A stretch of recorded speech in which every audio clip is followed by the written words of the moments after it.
क्या हमने कभी उस दिन का तसव्वुर किया है जब हर इंसान को कयामत के मराहिल से गुजरना होगा? वो दिन जब दिल कांप रहे होंगे और आंखें सहमी हुई होंगी।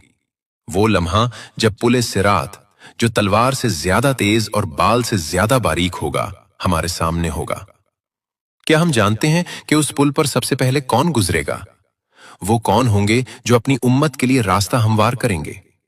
क्या हमारे प्यारे नबी सल्लल्लाहु अलैहि वसल्लम अपनी उम्मत के लिए शफात फरमाते हुए पुले सिरात से गुजरेंगे? ये वो मरहला है जिससे हर इंसान को गुजरना होगा, जहां सिर्फ ईमान, अमल और अल्लाह की रहमत ही नजात का जरिया बनेगी। नाजरीन, जब सूर फूंका जाएगा, फिर वो अपनी कब्रों से निकलकर अपने रब की तरफ दौड़ेंगे। कहेंगे, हाय हमारी शामत, हमें हमारी कब्रों से किसने उठाया? कयामत के रोज जब बाप अपने बेटे को छोड़ देगा और अपनी नजात की फिक्र में मसरूफ होगा, बीवी अपने शौहर से फासला इख्तियार करेगी और अपने आप को बचाने की कोशिश करेगी। भाई अपनी बहन को जानने से इनकार कर देगा, क्योंकि उस दिन हर कोई अपनी जात की फिक्र में होगा। हर समत नफसी नफसी का आलम होगा। इंसान अपने पसीने में गर्क होंगे। कोई टखनों तक पसीने में डूबा होगा, कोई घुटनों तक, कोई कमर तक और कोई गले तक पसीने में डूबा होगा। ये सब उनके आमाल के मुताबिक होगा। सूरज सरों के करीब होगा और उसकी तपिश से लोगों का बुरा हाल होगा। मगर इसी अजीम मैदान में एक हस्ती सबके लिए पुकार रही होगी, हमारे मालिक, दोनों जहान के सरदार हजरत मोहम्मद सल्लल्लाहु अलैहि वसल्लम, जिनकी ज़बान मुबारक पर ये अल्फाज होंगे, ऐ मेरे रब, मेरी उम्मत को बख्श दे, मेरी उम्मत की मग़फ़िरत फरमा दे। हुजूर सल्लल्लाहु अलैहि वसल्लम अल्लाह ताला से सिफारिश फरमाएंगे और फिर हिसाब व किताब का आगाज होगा। उस दिन कोई जुल्म नहीं होगा और हर इंसान को उसके आमाल का पूरा पूरा बदला दिया जाएगा। सबसे पहला सवाल नमाज के मुताल्लिक होगा, जैसा कि रसूलुल्लाह सल्लल्लाहु अलैहि वसल्लम ने इरशाद फरमाया कि क़यामत के दिन सबसे पहले नमाज का हिसाब लिया जाएगा। अगर नमाज दुरुस्त हुई तो बाकी आमाल भी दुरुस्त होंगे, और अगर नमाज खराब हुई तो बाकी आमाल भी खराब होंगे। नमाज दीन का सुतून है और यही वो अमल है जो सबसे पहले देखा जाएगा। इसके बाद मजीद 5 सवालात पूछे जाएंगे जिनका जवाब हर इंसान को देना होगा। पहला सवाल ये होगा कि अपनी उम्र कहाँ गुजारी? क्या अल्लाह की इताअत में गुजारी या नाफरमानी में? दूसरा सवाल ये होगा कि अपनी जवानी कहाँ सर्फ की? जवानी इंसान की जिंदगी का सबसे कीमती वक्त है और इसमें किए गए आमाल का हिसाब लिया जाएगा। तीसरा और चौथा सवाल ये होगा कि अपना माल कहां से हासिल किया और कहां खर्च किया? क्या हलाल जराए से कमाई की और नेक कामों में खर्च किया, या हराम तरीकों से कमाया और गुनाहों में खर्च किया? पांचवा सवाल ये होगा कि अपने इल्म पर कितना अमल किया, क्योंकि इल्म बगैर अमल के बेफायदा है और अल्लाह ताला हमसे हमारे इल्म के बारे में जरूर पूछेंगे। इसके बैक आमाल का वजन होगा जो मीजान पर किया जाएगा। अल्लाह ताला ने कुरान पाक में इरशाद फरमाया कि हम कयामत के दिन अदल की तराजू रखेंगे। जिसका पलड़ा भारी होगा वो जन्नत का हकदार ठहरेगा और कामयाब होगा, और जिसका पलड़ा हल्का होगा उसका अंजाम जहन्नम होगा, जो बदतरीन ठिकाना है। फिर पुल सिरात का मरहला आएगा, जो इंतहाई खौफनाक और दुश्वार मरहला है। सवाल यह है कि पुल सिरात क्या है, ये कहां वाक़ है, कौन इस पर बिजली की मानंद गुजरेगा और कौन इससे गिरकर जहन्नुम में जाएगा, और हुजूर सल्लल्लाहु अलैहि वसल्लम किन खुशनसीब लोगों की वहां सिफारिश फरमाएंगे। आज की वीडियो में हम इन्हीं सवालात के जवाबात हासिल करेंगे और इस अहम मौजू को तफसील से समझेंगे। तो इस वीडियो को आखिर तक जरूर मुलाहिजा फरमाएं, क्योंकि ये मालूमात हर मुसलमान के लिए जानना निहायत जरूरी है। नाजरीन, पुल सिरात से पहले एक और मरहला आता है जिसे हौज़े कौसर कहते हैं। ये हौज अल्लाह ताला ने अपने हबीब हजरत मोहम्मद सल्लल्लाहु अलैहि वसल्लम को अता फरमाया है, और ये खास तौर पर आप सल्लल्लाहु अलैहि वसल्लम की उम्मत के लिए होगा। ये हौज मैदान महशर में मौजूद होगा। जब हिसाब व किताब मुकम्मल हो जाएगा और लोग थके हारे होंगे तो शदीद गर्मी और प्यास से उनका बुरा हाल होगा। सूरज की तपिश से लोग बेहाल होंगे और पानी के लिए तड़प रहे होंगे। इसी वक्त उन्हें हजरत मोहम्मद सल्लल्लाहु अलैहि वसल्लम का हौज़े कौसर नजर आएगा, जो इंतहाई खूबसूरत और दिलकश होगा। उसके पास हुजूर सल्लल्लाहु अलैहि वसल्लम खुद खड़े होंगे और अपने मुबारक हाथों से अपनी उम्मत को पानी अता फरमाएंगे। ये कितनी बड़ी सआदत है कि हमारे प्यारे नबी सल्लल्लाहु अलैहि वसल्लम खुद अपनी उम्मत को सैराब फरमाएंगे। हमारे प्यारे नबी सल्लल्लाहु अलैहि वसल्लम ने हौज़ कौसर की सिफात बयान करते हुए इरशाद फरमाया कि बेशक हौज़ का पानी दूध से ज्यादा सफेद है और उसकी सफेदी आंखों को खैरा कर देने वाली है। ये शहद से ज्यादा मीठा है और इसकी मिठास बेमिसाल है। ये बर्फ से ज्यादा ठंडा है और इसकी ठंडक दिल को सुकून देने वाली है। इसकी खुशबू मुश्क से बेहतर है और इसकी महक पूरी फजा में फैली होगी। उसके पास रखे हुए प्याले सितारों की तादाद से भी ज्यादा होंगे ताकि हर मोमिन को पीने का मौका मिले। जो इंसान उससे एक बार पी लेगा वो कभी प्यासा नहीं होगा और हमेशा के लिए सैराब हो जाएगा। ये अल्लाह ताला की अपने हबीब सल्लल्लाहु अलैहि वसल्लम और उनकी उम्मत पर खास रहमत है। इससे पीकर जाने वाला हमेशा सैराब रहेगा और जन्नत में भी उसे कभी प्यास नहीं लगेगी। रवायात में आता है कि नेक और मुत्तकी लोग पुलसिरात उबूर करने से पहले हौज से जाम पिएंगे ताकि वो ताज़ा दम होकर पुलसिरात को उबूर कर सकें, और कुछ लोगों को उनके गुनाहों की वजह से पुलसिरात उबूर करने के बाद हौज से पिलाया जाएगा। ये इसलिए होगा ताकि वो पहले पुलसिरात उबूर करके गुनाहों से पाक हो जाएं और फिर हौज़े कौसर से पानी पाएं, क्योंकि हौज़े कौसर का पानी पाकीज़ा लोगों के लिए है और इससे पीने के लिए गुनाहों से पाक होना जरूरी है। हौज़े कौसर के बाद पुलसिरात का मरहला आता है जो सबसे मुश्किल तरीन मरहला है। पुलसिरात एक ऐसा पुल है जिससे हर इंसान को जन्नत में दाखिल होने के लिए गुजरना लाजमी होगा। कोई भी इस पुल से गुजरे बगैर जन्नत में दाखिल नहीं हो सकता। ये पुल जहन्नम के बिल्कुल ऊपर बनाया गया होगा और इसके नीचे जहन्नम की खौफनाक आग भड़क रही होगी। ये पुल बाल से ज्यादा बारीक और तलवार की धार से ज्यादा तेज होगा। इस पर चलना इंतहाई मुश्किल होगा और सिर्फ अल्लाह ताला की मदद से ही कोई उसे पार कर सकेगा। हजरत अबू सईद खिदरी रजी अल्लाह अन्हु से रिवायत है कि सहाबाए किराम रजी अल्लाह अन्हुम ने रसूलुल्लाह सल्लल्लाहु अलैहि वसल्लम से अर्ज किया, या रसूलल्लाह सल्लल्लाहु अलैहि वसल्लम, पुल सिरात कैसा होगा? हमें इसके बारे में बताएं ताकि हम उसकी तैयारी कर सकें। रसूलुल्लाह सल्लल्लाहु अलैहि वसल्लम ने इरशाद फरमाया कि वो एक फिसलने की जगह होगी जहां पांव जमाना मुश्किल होगा। वहां कांटे और आखड़ियां होंगी जो गुजरने वालों को पकड़ने की कोशिश करेंगी। जैसे नज्द के इलाके में एक कांटा पाया जाता है जिसे सादान कहते हैं, जिसका सिरा टेढ़ा होता है और जो भी उसके करीब से गुजरे उसे पकड़ लेता है। इसी तरह पुल सिरात पर भी कांटे होंगे जो गुनाहगारों को पकड़ लेंगे। मोमिनीन इस पुल से गुजरेंगे मगर सबकी रफ्तार यकसा नहीं होगी, बल्कि हर एक की रफ्तार मुख्तलिफ होगी। ये रफ्तार उनके आमाल और ईमान के मुताबिक होगी। कुछ खुशनसीब लोग पलक झपकने की रफ्तार से गुजर जाएंगे और उन्हें पता भी नहीं चलेगा कि वो कब पुल पार कर गए। कुछ बिजली की तरह तेजी से गुजरेंगे और लम्हों में जन्नत पहुंच जाएंगे। कुछ परिंदों की तरह उड़ते हुए गुजरेंगे, कुछ तेज घोड़ों की तरह दौड़ते हुए गुजरेंगे और कुछ ऊंटों की तरह आहिस्ता आहिस्ता गुजरेंगे। इनकी रफ्तार में फर्क सिर्फ और सिर्फ इनके आमाल की वजह से होगा। जिनके आमाल जितने अच्छे होंगे उनकी रफ्तार उतनी ही तेज होगी। कुछ लोग अल्लाह ताला के फजल से आसानी के साथ जहन्नुम से बचकर पार हो जाएंगे और उन्हें कोई तकलीफ नहीं होगी। कुछ को रास्ते में जख्म लगेंगे और वो मुश्किल से गुजरेंगे, लेकिन आखिरकार वो पार हो जाएंगे। और कुछ बदनसीब लोग जख्मी होकर अपना तवाजुन खो बैठेंगे और जहन्नुम में गिर जाएंगे। अल्लाह ताला हम सबको इससे महफूज रखे। एक मर्तबा हजरत सैयदना काबुल अहबार रहमतुल्लाह अलैह ने कुरान पाक की एक आयत की तफसीली वजाहत फरमाई। फिर इरशाद फरमाया, ए लोगो, क्या तुम जानते हो कि दोज़ख पर लोगों का गुजर किस तरह होगा? ये मंजर कैसा होगा?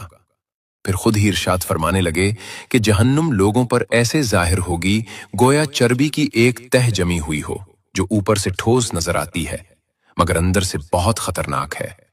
जहन्नुम अपने असहाब यानी जहन्नमियों को पकड़ लेगी और मेरे असहाब यानी जन्नतियों को छोड़ देगी।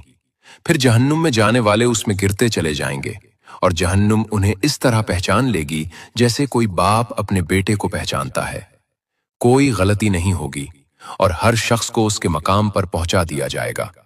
मोमिनीन और सादिकीन इस पुल को इस तरह आसानी से पार कर लेंगे कि उनके कपड़ों पर कोई निशान तक नहीं होगा और वो सही सलामत जन्नत में पहुंच जाएंगे। एक अहम बात याद रखें कि पुल सिरात हर एक के लिए बाल से ज्यादा बारीक नहीं होगा, बल्कि जिसके लिए अल्लाह करीम चाहेंगे उसके लिए ये कुशादा और वसी वादी की तरह होगा जिस पर चलना आसान होगा।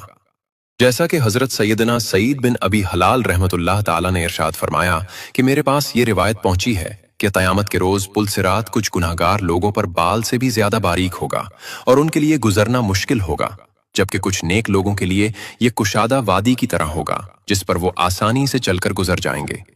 ये सब अल्लाह ताला की हिकमत और इंसाफ के मुताबिक होगा। सबसे पहले पुल सिरात पर हमारे प्यारे नबी सल्लल्लाहु अलैहि वसल्लम गुजर फरमाएंगे। आप सल्लल्लाहु अलैहि वसल्लम अपनी उम्मत के लिए रास्ता हमवार करेंगे। फिर दीगर अंबिया और मुरसलीन अलैहिमुस्सलाम गुजरेंगे। इसके बाद उम्मत मुहम्मदिया गुजरेगी और फिर दूसरी उम्मतें अपने अपने अंबिया के साथ गुजरेंगी। रिवायत में आता है कि अल्लाह करीम ने हजरत सैयदना दाऊद अलैहिस्सलाम से इरशाद फरमाया, ए दाऊद, क्या तुम जानते हो कि पुल सिरात पर सबसे तेजी से गुजरने वाले खुश नसीब लोग कौन होंगे? वो लोग जो दुनिया में मेरे फैसले पर राजी रहे और जिनकी जबानें हमेशा मेरे जिक्र से तर रही हों। जो लोग अल्लाह की रजा पर राजी रहते हैं और हर हाल में अल्लाह का शुक्र अदा करते हैं, वही उस दिन कामयाब होंगे। हमारे प्यारे नबी रहमत आलम सल्लल्लाहु अलैहि वसल्लम की शान ये है कि आप सल्लल्लाहु अलैहि वसल्लम अपनी उम्मत के लिए हर वक्त फिक्रमंद रहते हैं। आप सल्लल्लाहु अलैहि वसल्लम को अपनी उम्मत से बेपनाह मोहब्बत है। दुनिया में भी आप सल्लल्लाहु अलैहि वसल्लम ने अपनी उम्मत के लिए बेशुमार दुआएं मांगी और रातों को उठकर रोते हुए अपनी उम्मत की मगफिरत की दुआ फरमाई। और कयामत के दिन भी जब सब अपनी जान की फिक्र में होंगे और हर कोई नफसी नफसी पुकार रहा होगा, आप सल्लल्लाहु अलैहि वसल्लम अपनी उम्मत के लिए सलामती की दुआ फरमा रहे होंगे। फरमाने मुस्तफ़ा सल्लल्लाहु अलैहि वसल्लम है कि तुम्हारे नबी सल्लल्लाहु अलैहि वसल्लम पुल सिरात के किनारे खड़े होकर रब्बि सल्लिम पुकारे रहे होंगे। ए रब सलामती अता फरमा, ए रब सलामती इनायत फरमा, मेरी उम्मत को महफूज फरमा। जरा सोचिए वो लम्हा कितना सख्त और खौफनाक होगा कि हर शख्स अपनी निजात की फिक्र में मसरूफ होगा।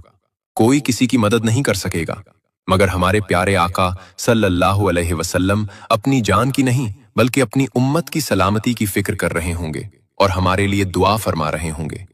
फरिश्ते भी उस वक्त अर्ज करेंगे, ए अल्लाह सलामती से गुजार, इन मोमिनों को महफूज फरमा। यही तो वो अजीम शान और मकाम रफ़ी है जो अल्लाह ताला ने अपने महबूब सल्लल्लाहु अलैहि वसल्लम को अता फरमाया है। आप सल्लल्लाहु अलैहि वसल्लम सरापा रहमत है और तमाम जहानों के लिए रहमत बनाकर भेजे गए हैं। आप सल्लल्लाहु अलैहि वसल्लम शफीए आज़म हैं, यानी सबसे बड़े सिफारिश करने वाले। और हकीकत यह है कि अगर आप सल्लल्लाहु अलैहि वसल्लम की दुआ और सिफारिश न हो तो शायद कोई भी पुल सिरात से गुजर ही न सके। हम सबको आप सल्लल्लाहु अलैहि वसल्लम की सिफारिश की सख्त जरूरत है। नाजरीन, जो लोग अपने गुनाहों की वजह से जहन्नम में डाले जाएंगे वो वहां कुछ वक्त तक सख्त से सख्त सजा बर्दाश्त करेंगे। उनके गुनाहों की सजा उन्हें पूरी तरह मिलेगी और वो अपने बुरे अमाल का बदला पाएंगे। जहन्नम का अजाब इंतहाई शदीद और तकलीफदेह होगा, लेकिन अल्लाह ताला की रहमत बहुत वसी और अजीम है। अल्लाह ताला अरहमुर राहिमीन है और उनकी रहमत हर चीज पर गालिब है। जब उन गुनाहगार मोमिनों का अजाब मुकम्मल हो जाएगा और वो अपने गुनाहों से पाक हो जाएंगे तो अल्लाह ताला अपनी बेपाया रहमत से उन्हें जहन्नम से निकाल लेंगे। फिर अल्लाह ताला उन्हें जन्नत में दाखिल फरमा देंगे जहां वो हमेशा हमेशा के लिए रहेंगे। वहां वो अबदी सुकून, आराम और खुशियों में जिंदगी गुजारेंगे। न कोई गम होगा, न कोई तकलीफ, न कोई बीमारी, और अल्लाह ताला की बेहिसाब रहमत हमेशा उन पर साया फिगन रहेगी। यह अल्लाह ताला का फजल और करम है जो वो अपने बंदों पर फरमाते हैं। हजरत सैयदना अबू सईद खिदरी रजी अल्लाह अन्हु रिवायत फरमाते हैं कि रसूलुल्लाह सल्लल्लाहु अलैहि वसल्लम ने इरशाद फरमाया कि जन्नत वालों में सबसे कम दर्जे वाले शख्स का हाल भी इंतहाई अजीब और हैरत अंगेज होगा। अल्लाह ताला उसका रुख जहन्नम से फेर देंगे और जन्नत की तरफ कर देंगे। उसे दूर से एक घिना, खूबसूरत और सायादार दरख्त नजर आएगा। वो हैरान होकर अर्ज करेगा, ए मेरे रब, मुझे इस दरख्त के करीब कर दे ताकि मैं उसके ठंडे साए में आराम कर सकूं और उसकी खूबसूरती से लुत्फ अंदोज हो सकूं। अल्लाह ताला फरमाएंगे, ए मेरे बौंदे, अगर मैं तुझे ये नेमत दे दूं तो क्या तू फिर कोई और सवाल नहीं करेगा और मजीद कुछ नहीं मांगेगा? वो बंदा कहेगा, परवरदिगार, तेरी इज्जत और जलाल की कसम, अब और कुछ नहीं मांगूंगा, बस यही काफी है। پھر اللہ تعالیٰ اپنے فضل سے اسے اس درخت تک پہنچا دیں گے۔ وہ وہاں آرام کرے گا اور خوش ہوگا۔ وقت گزرتا رہے گا اور وہ اللہ تعالیٰ کا شکر ادا کرتا رہے گا۔ پھر کچھ عرصے بعد اسے ایک اور درخت نظر آئے گا جو پہلے والے درخت سے کہیں زیادہ ہرا بھرا، زیادہ سایہ دار اور پھلوں سے لدا ہوا ہوگا۔ اس کی خوبصورتی دیکھ کر وہ بے چین ہو جائے گا۔ وہ پھر عرض کرے گا، اے میرے مہربان رب، مجھے اس درخت کے قریب کر دے تاکہ میں اس کے گھنے سائے اور لذیذ پھلوں سے فائدہ اٹھا سکوں۔ اللہ تعالیٰ فرمائیں گے، میرے بندے، کیا تو پھر کوئی اور سوال نہیں کرے گا؟ وہ عرض کرے گا، نہیں پروردگار، تیری عزت کی قسم، بس یہی آخری خواہش ہے۔ اللہ تعالیٰ اپنی رحمت سے اسے وہاں بھی پہنچا دیں گے۔ کچھ مزید وقت گزرے گا اور وہ بندہ مطمئن ہوگا۔ اس کے بعد اسے ایک اور درخت نظر آئے گا جو سب سے زیادہ خوبصورت ہوگا اور جس کے ساتھ صاف شفاف پانی بھی بہہ رہا ہوگا۔ وہ پھر بےتاب ہو کر عرض کرے گا، اے میرے کریم رب، مجھے اس درخت کے قریب کر دے تاکہ میں اس کا سایہ، میٹھے پھل اور ٹھنڈا پانی حاصل کر سکوں۔ اللہ تعالیٰ فرمائیں گے، اے میرے بندے، کیا تو پھر کوئی اور سوال نہیں کرے گا؟ وہ عرض کرے گا، پروردگار، تیری عزت کی قسم، اب ہرگز نہیں کروں گا، یہ میری آخری درخواست ہے۔ پھر اللہ تعالیٰ اسے کہ وہاں بھی پہنچا دیں گے اور وہ اللہ تعالیٰ کی نعمتوں سے لطف اندوز ہوگا۔ پھر اچانک اسے دور سے جنت کا عظیم الشان دروازہ نظر آئے گا جو نور سے چمک رہا ہوگا۔ وہ اس کی طرف متوجہ ہوگا اور عرض کرے گا، اے میرے رب، مجھے جنت کے دروازے تک پہنچا دے تاکہ میں اس کے قریب بیٹھ کر جنت کی رونق، اس کی خوبصورتی اور جنت والوں کی خوشی کو دیکھ سکوں۔ اللہ تعالیٰ اپنے فضل سے اسے جنت کے دروازے تک پہنچا دیں گے۔ وہ وہاں بیٹھ کر جنت کے مناظر دیکھے گا۔ جب وہ جنت کی بے مثال خوبصورتی، اس کی حیرت انگیز نعمتیں اور جنتیوں کی خوشی دیکھے گا تو وہ بے اختیار ہو کر پکار اٹھے گا، اے میرے کریم رب، مجھے بھی جنت میں داخل فرما دے، مجھے بھی ان نعمتوں سے نواز دے۔ اللہ تعالیٰ اپنی بے پایا رحمت سے اسے جنت میں داخل کر دیں گے۔ جب وہ جنت کے اندر جائے گا تو اس کی خوشی کی کوئی انتہا نہیں ہوگی۔ ہمیں چاہیے ہم دنیا کی اس فانی زندگی میں نیک عمل کریں، والدین اور رشتہ داروں سے حسن سلوک کریں اور اللہ سے سچی توبہ کریں تاکہ قیامت کے دن ہم ایک دوسرے کے ساتھ جنت میں جا سکیں۔ آئیں آج سب مل کر یہ دعا کریں، یا اللہ، ہمیں ہمارے والدین اور ہمارے تمام رشتہ داروں کو ایمان پر موت عطا فرما، ہماری قبریں نور سے بھر دے اور ہمیں جنت الفردوس میں اکٹھا فرما۔ آمین یا رب العالمین۔